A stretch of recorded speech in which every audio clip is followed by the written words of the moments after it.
Бързо и лесно хапване с мен. Първо си вържам косата, за да не влезне косми. Второ си измиваме ръцете. Ето. Така. И си изваждаме една пита.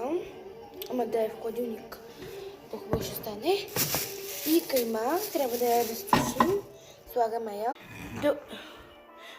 Докъдето не се разтуши. А ние през това време гледаме тази много да се разтуши.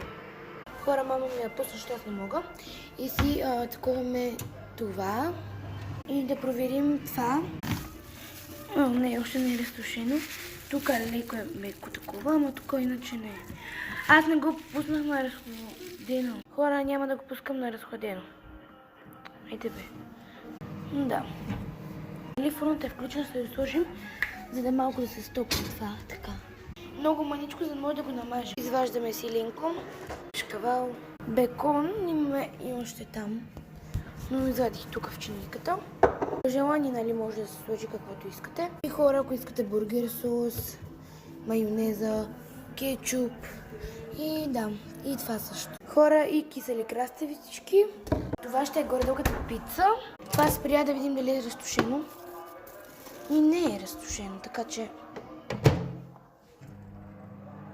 ще го пусна на разходено, защото не знам, да не изгори пък. Взимаме си това, дето малко вече е такова топло. Слагаме го на маса, но без чиния, защото тя ще пречи много. Взимаме си бекона, слагаме го тук, кашкавала и линкото. Сложи и кайма, и бекон, и киселите краставички. Добре, изваждаме една кисела краставичка. Между другото са домашни, мама ги е слагала.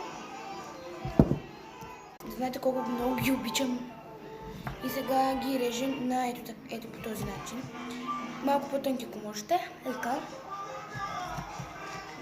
Чакайте. Нещо е такова. Хора, потърсих рендето, но нямаше, така че ще го нарежем на много тънко. Хора, рендето, както казах, го няма, така че така трябва да го нарежете кашкава, ако нямате ренде. И киселите краставички са уникални.